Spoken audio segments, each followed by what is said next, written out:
Then you can be more white hat and black hat in terms of the way that you enter the information into these UTM tags, because you can actually use information about the session and that a person has on your web page, like so. So here we go. Today, Q&A day. So Fridays I will leave for you guys to decide what I'm gonna talk about. And so if I have a look on my page where I posted this is the only place where I received actual questions.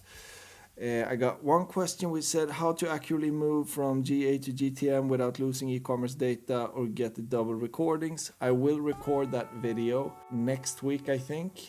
Next week is Data Studio week, but I might record that next week. So Irene, I will get back to you on that one. So second question is dark social in Google Analytics. And this is one of those things that I really like because it has a lot of dimensions to the question about dark social. So the first one is, should we be listening in on what people are saying in conversations that they are holding in private?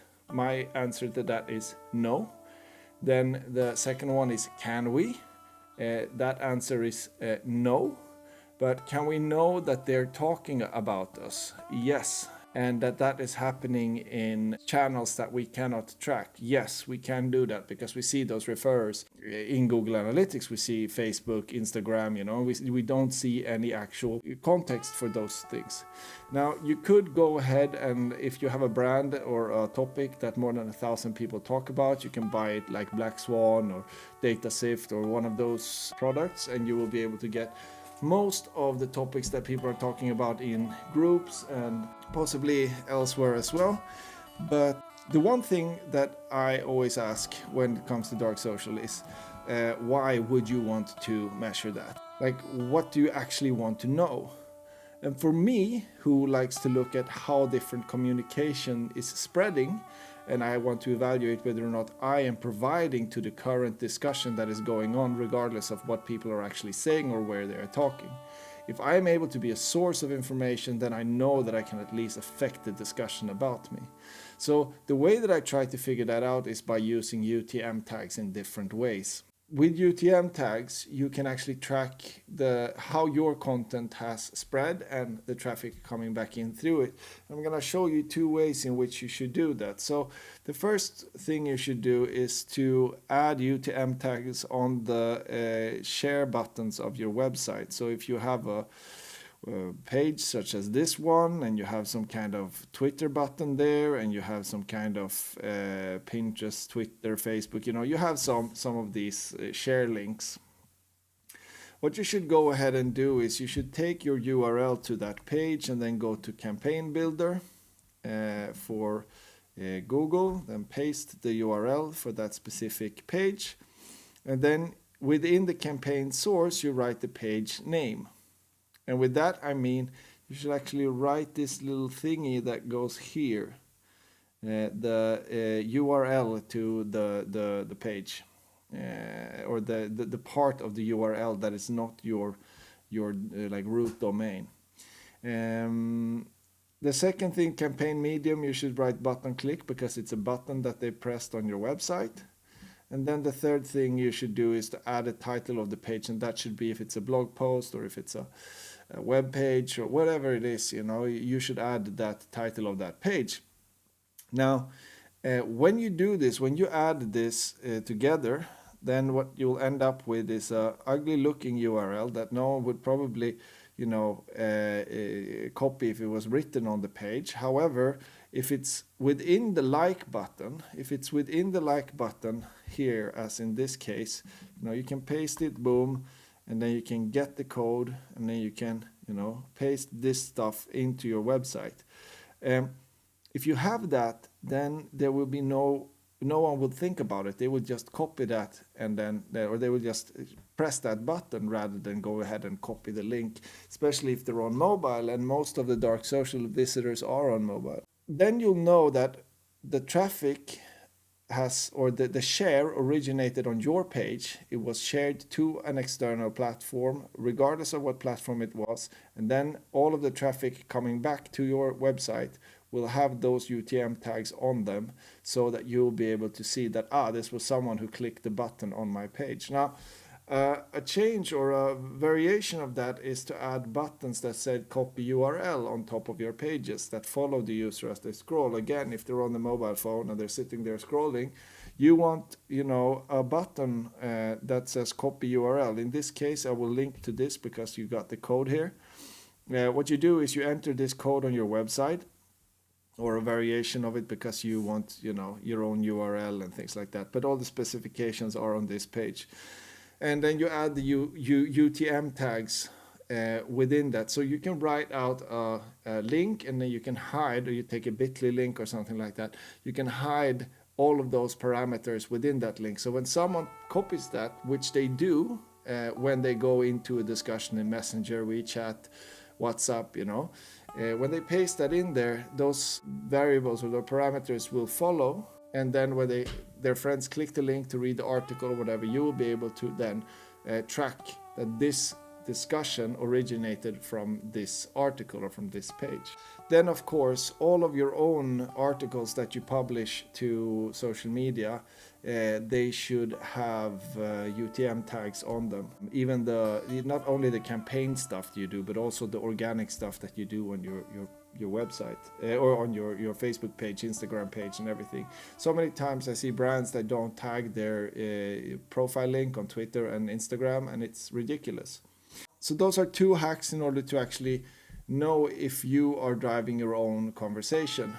Then you can be more white hat and black hat in terms of the way that you enter the information into these UTM tags, because you can actually use information about the session and that a person has on your web page. You can use different settings in the mobile, different information that the mobile sends to your website, and then put that within your UTM tags. This is not allowed, but it's possible. So if you want to be, you want to be able to match a person or an ID with a specific share, and then see which of these people are very important, then that is very possible, but you shouldn't do that. Okay, either way. Then I got a question from Martin, check-ins and offline convert tracking. Check-ins, pretty easy. You can, from a Facebook page or from a Facebook place, or what you call it, you can actually find the visits, or you can export all the visits, or you can scrape all the visits to this specific place, and it's available through this link down here. And there are ways, you just copy the page, then you go to then you go to Upwork, and then you ask someone to get all the check-ins from that specific page. It's cheap, it's easy, you go ahead and do that. Then if you own the page, as in this case, you can open Insights, and then you go export data, and then page level to Excel, export the data. Download has started. And if you do have any check-ins to that specific page, then you click it up. And then at some place here somewhere, check here, daily total check-ins 28.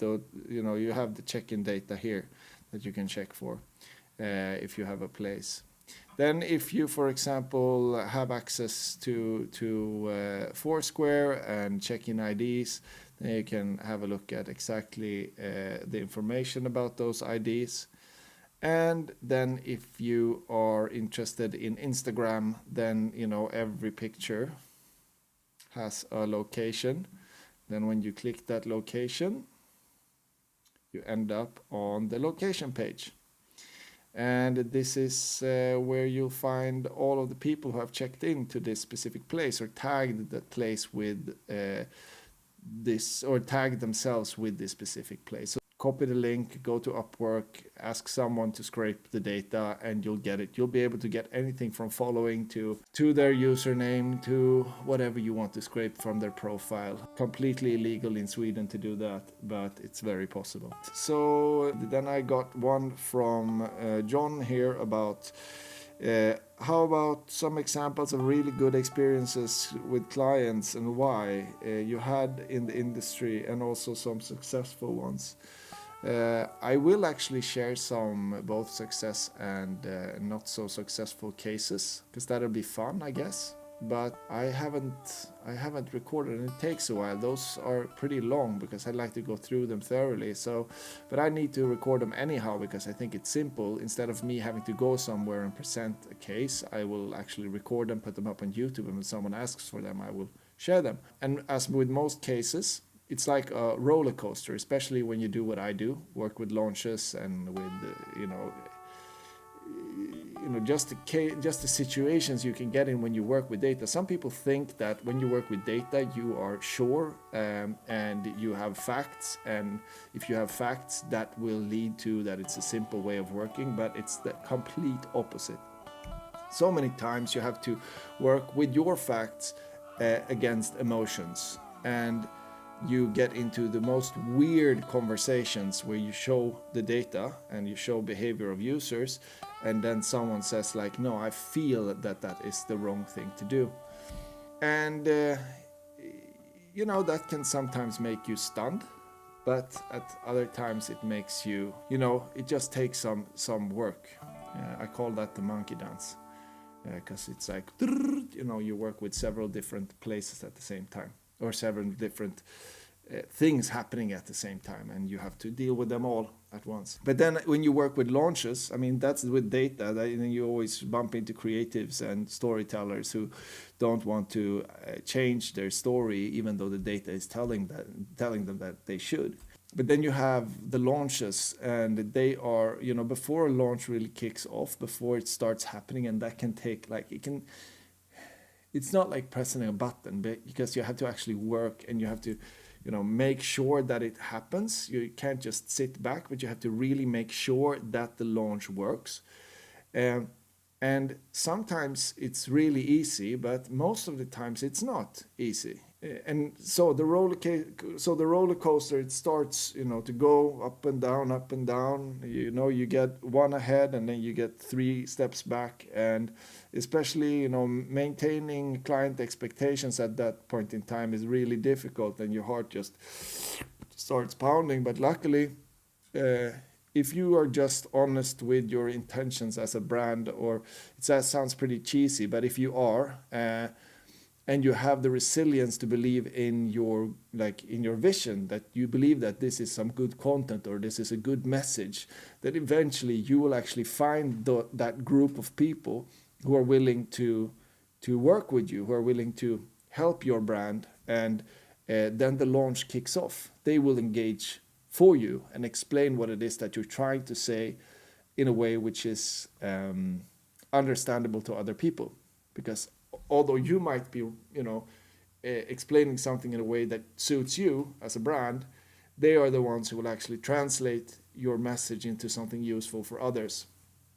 It's just look at the memes around the world, and you'll get what I mean by that. All right, this video is long enough. This was supposed to be conversion week. Didn't get any conversion questions, but I hope that this builds over time. So yeah, with that said, have a great weekend, and I'll see you on Sunday or Monday.